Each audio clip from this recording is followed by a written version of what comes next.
예산이 통과되지 못하고 있습니다. 예산 통과 법정 시한은 12월 2일 아닙니까? 예산이 국회에서 통과되지 못하면 이에 대해 어마어마한 비판의 기사들이 쏟아지고 정부에 대한 비판이 있어야 하는데 그런 내용을 잘 볼 수가 없습니다. 예산 관련한 법정 시한이 12월 2일이었나? 이렇게 다시 한번 되묻게 됩니다. 예산을 통과해야 합니다. 예산을 통과시켜야 합니다. 그런데 예산을 통과시키자고 야당이 누누이 계속 이야기하는데 여당이 오히려 예산 통과에 발목을 잡고 있습니다. 국회를 열지 않으려고 하고 있습니다.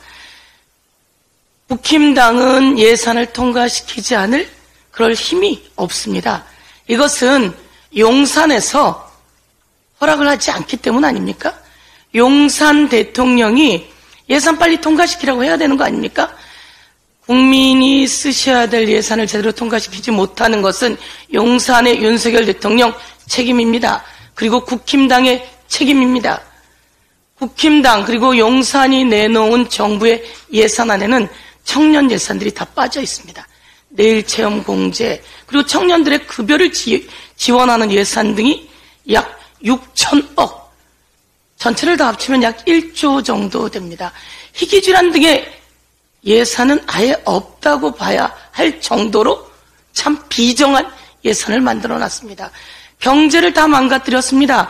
골목 경제라도 살아나야 하는데 골목 경제를 살리는 지역화폐 예산은 한 푼도 없습니다. 싹 다 깎아놓은 상태입니다. 이런 정부, 국민이 낸 세금 다 어디에 자기들만을 위해서 쓰는 겁니까? 이런 예산을 통과시켜야 되는데 그동안 이동관 방탄을 한 국힘당이 이번에는 김건희 특검을 방탄하려고 나서고 있습니다. 50억 특검, 쌍특검을 방탄하려고 나서고 있습니다. 법사위에 계류된 법안만 자그만치 500건이 넘는다고 합니다. 이래서 되겠습니까? 정부 여당이 국힘당이 이러려고 법사위 가져간 겁니까? 이러려고 법사위 달라고 한 겁니까?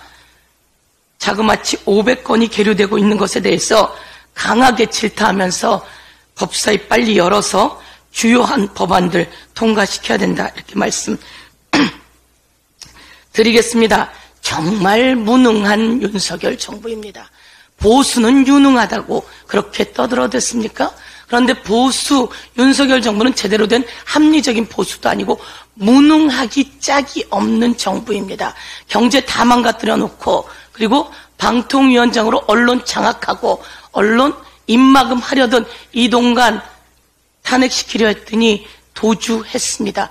이런 상태에서 새로운 개각이라며 장관들 명단을 발표했습니다.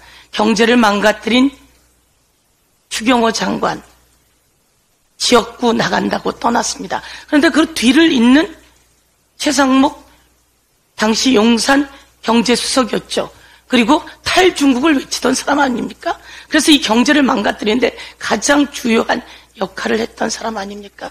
이렇게 지금 다시 내놓은 면면은 무능하기 짝이 없습니다. 그리고 양평 고속도로 문제 어디 갔습니까? 양평 고속도로 관련해서 그렇게 김건희 처가를 방어하던 원희룡 장관은 또 도주하고 있습니다.